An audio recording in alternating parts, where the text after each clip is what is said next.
Bismillahirrahmanirrahim. Assalamualaikum warahmatullahi wabarakatuh.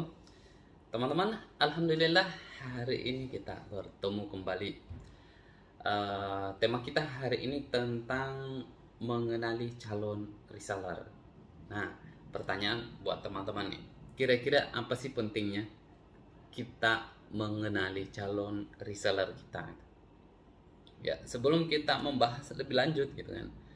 Apa sih pentingnya menurut teman-teman itu? Kita mengenali calon reseller kita, ya, biar diskusi kita nanti bakal bisa lebih nyambung gitu ya. Oke, terima kasih teman-teman buat yang sudah merespon. Pada intinya gitu ya, reseller itu adalah keluarga kita gitu ya. Reseller itu adalah mereka yang mau mempercayai kita. Mempercayai kita sebagai apa? Mempercayai kita sebagai leader mereka gitu kan. Mempercayai apa ya? Mereka ada follower kita gitu kan. Pengikut kita gitu. Makanya kita mesti mengenali mereka dong. Ketika mereka ketika kita tidak mengetahui seperti apa mereka gitu kan, maka yang terjadi apa kira-kira gitu kan. Misalnya nih, teman-teman ibaratnya misalnya mau nikah gitu ya. Kita mau nikah gitu, dulu waktu mau nikah nggak mungkin teman-teman itu langsung terima aja gitu kan. Nggak mungkin calonnya itu langsung kita terima aja. Kenapa gitu? Karena ini adalah masa depan kita gitu kan. Sama ketika kita menawari sebuah bisnis kepada orang lain gitu ya, ya kita nggak boleh langsung kamu terima, kamu ini nggak bisa gitu dong gitu kan. Kita perlu mengenali mereka gitu, dan mereka juga pasti bakal mencari tahu tentang kita gitu kan ya. Jadi ini sangat penting gitu ya, bagi saya ini sangat penting. Kalau mungkin nilainya gitu ya 1 sampai 10, maka ini menurut saya mengenali calon reseller itu nilainya 10 gitu. Ya, karena kembali lagi ini terkait dengan masa depan kita.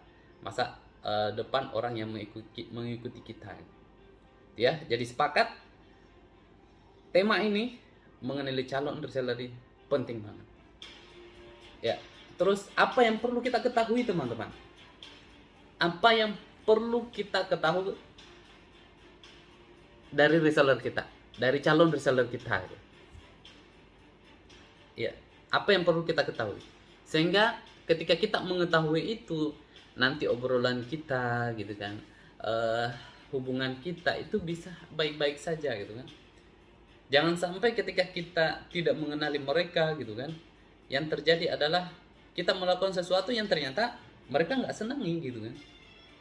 Atau kita melakukan sesuatu yang dianggap mungkin bagi kita itu simple, itu sesuatu yang guyon, lelucon gitu. Tapi bagi mereka itu menyakitkan gitu kan. Nah, kira-kira apa teman-teman?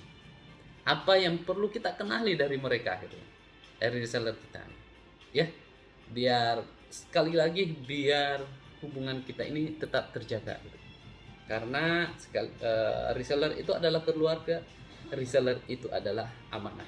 Maka yang paling penting adalah kita mesti mencari tahu siapa yang bakal menjadi keluarga kita.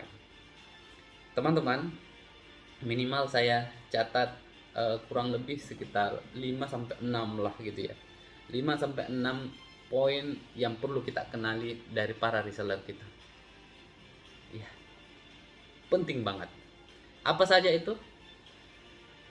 Yang pertama, latar belakang keluarga mereka. Hal ini tentu penting teman-teman. Latar belakang keluarga, apakah dia statusnya gitu kan udah bersuami gitu kan. Dan kita nggak harus tanya gitu, nggak harus tanya sudah bersuami belum, sudah. Kita bisa membaca dari gerak-gerik mereka gitu kan, atau mungkin dari status mereka gitu, atau mungkin dari apa yang mereka share misalnya gitu kan, atau foto profil mereka gitu kan.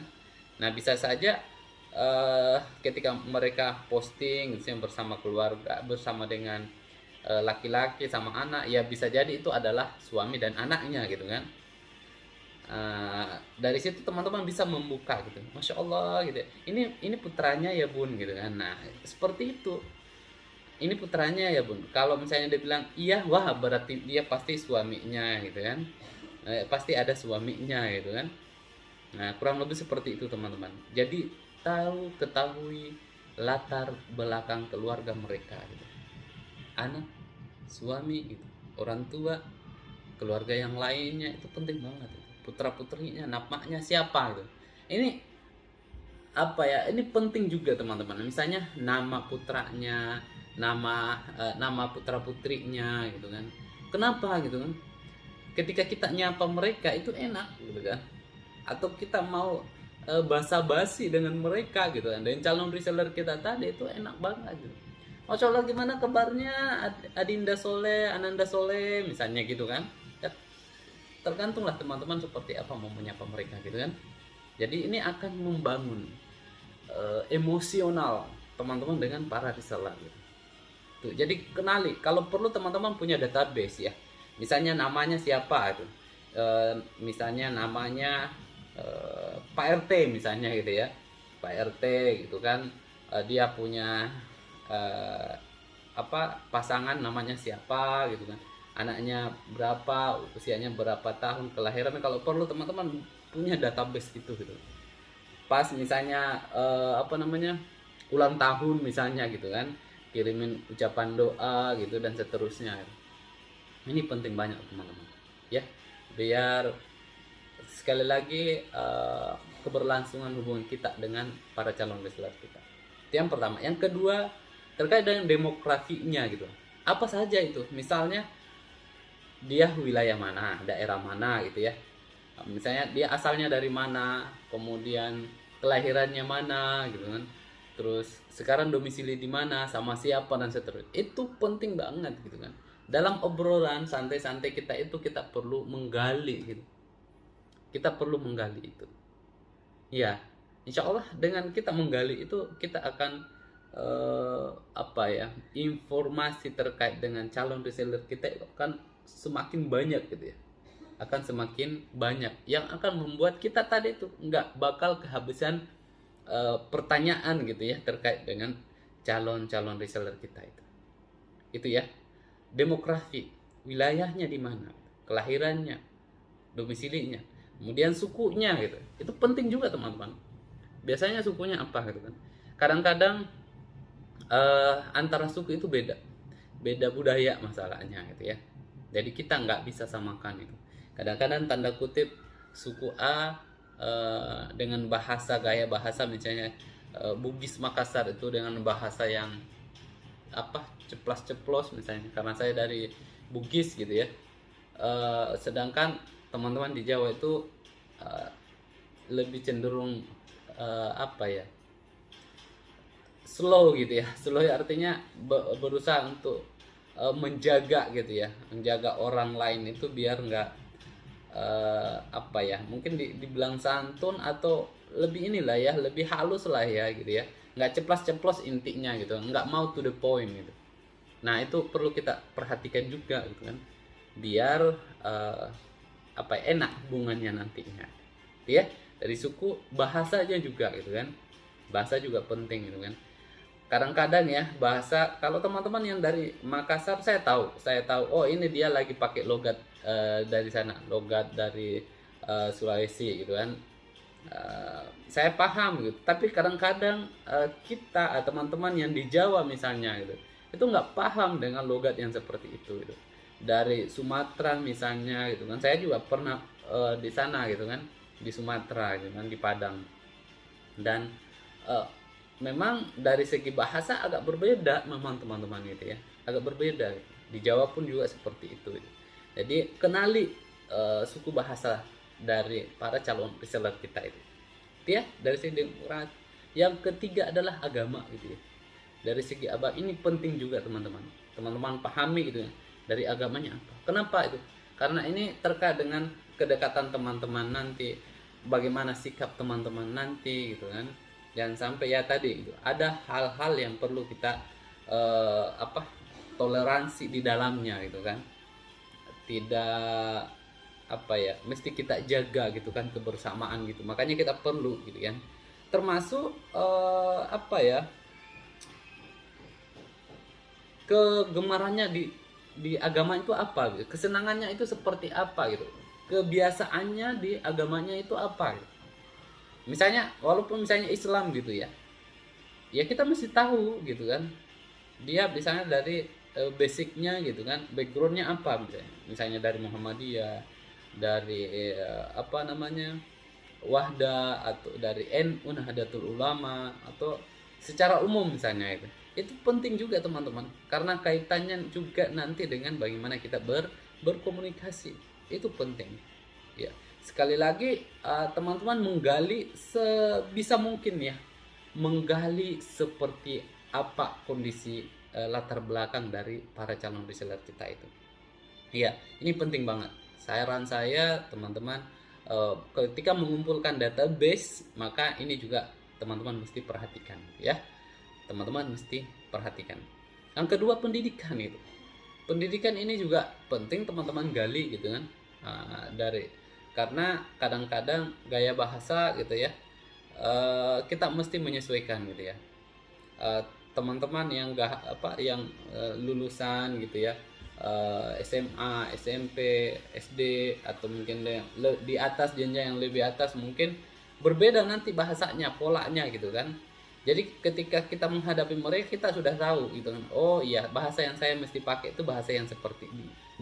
Apalagi latar belakangnya misalnya guru gitu ya, atau dosen atau seperti apa ya, kita mesti tahu gitu ya posisi kita ada di mana. Makanya status pendidikannya juga perlu kita ketahui gitu. Perlu kita ketahui ya. Apa ya? Karena berpengaruh nanti ke gaya bahasa. Minimal kita bisa menyesuaikan, dan ketika mereka ngomong dengan kita itu kita tahu, oh dia gaya bahasanya saya sudah mesti siap-siap ini nih. Siap-siap dengan gaya bahasa yang seperti apa yang akan kita pakai ya. Itu dari segi pendidikan teman-teman bisa mengetahui itu ya, apa mengulas gitu ya, mencari tahu seperti apa calon reseller kita. Yang kelima itu kita tahu like dan dislike-nya dia suka dan apa tidak disukainya. Kenapa ini penting gitu kan? Yang seperti saya katakan tadi ya, jangan sampai kita menyampaikan sesuatu gitu kan, ternyata dia nggak senang gitu kan. Apa ya? Termasuk misalnya dia kegemarannya suka makan apa gitu kan, dia nggak senang, nggak suka makan apa gitu kan.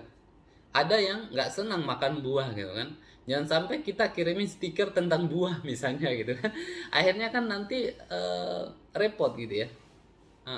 Ada salah satu admin kita yang seperti itu, tim kita yang seperti itu masalahnya gitu ya. Tapi ya seandainya saya nggak tahu gitu ya, ya bisa jadi nanti kita berikan hadiah atau apa itu ternyata dia nggak suka gitu. Makanya ini penting, like dan dislike-nya mereka. Misalnya dia suka apa? Suka baca buku, misalnya gemar baca buku, maka suatu saat ketika kita ada rezeki kita bisa mengirimkan buku misalnya gitu kan. Dalam hal tadi ya, kesukaan dalam bentuk materi. Atau misalnya dia senangnya dipanggil siapa, nggak senang dipanggil siapa gitu kan. Jangan sampai kita memanggil dia sesuatu yang dia nggak senangi gitu ya.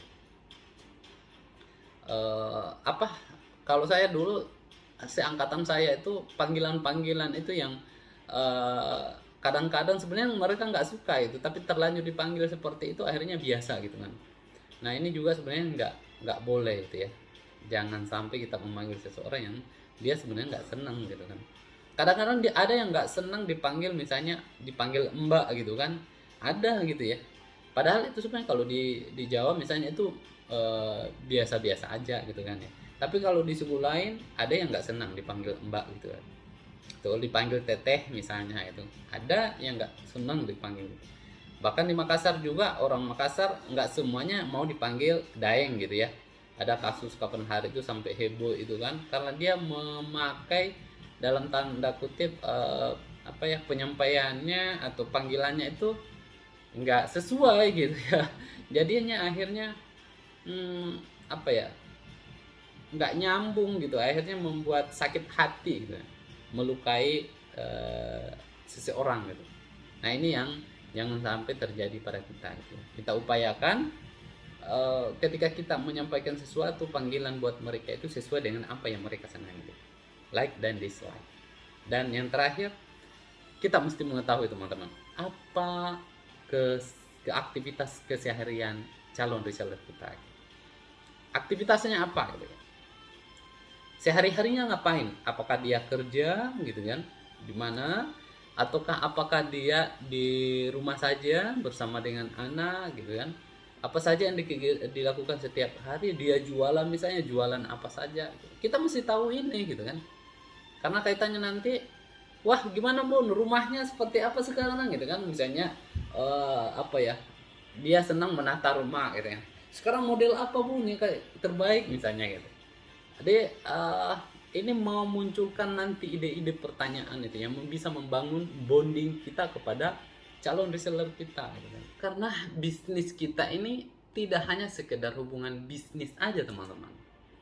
Tidak hanya sekedar bisnis saja gitu kan. Tapi lebih kepada bagaimana kita membangun hubungan kita antara sesama itu. Makanya apa ya, di CSC itu sebenarnya yang kita bangun adalah hubungan kekeluargaan. Hubungan kekeluargaan. Kalau ada sesuatu ya kita sampaikan dengan sebaik-baiknya. Ya. Makanya kita perlu saling mengetahui ya antara satu dengan yang lainnya supaya connect, supaya nyambung. Ya. Dengan begitu gitu ya. Ketika kita saling mengetahui, kita saling memahami gitu kan, yang terjadi nanti chemistry-nya itu nyambung gitu ya. Hubungannya nyambung gitu. Kalau sudah nyambung maka semuanya bakal enak gitu. Bisnis jalan, semuanya juga nyaman. Ya, insyaallah seperti itu teman-teman. Pada intinya masih banyak yang mau saya sampaikan ya terkait dengan calon reseller gitu. Termasuk juga dengan bagaimana kita mengenali calon reseller kita gitu. Tapi ya sekali lagi saya mencoba untuk menghemat waktu biar nggak terlalu panjang. Insyaallah lain waktu saya akan sambung materi tentang mengenali calon reseller. Terima kasih atas perhatiannya. Saya mohon maaf atas segala kekurangannya. Tetap semangat menebar kebaikan. Salam sukses tebar kebaikan. Assalamualaikum warahmatullahi wabarakatuh.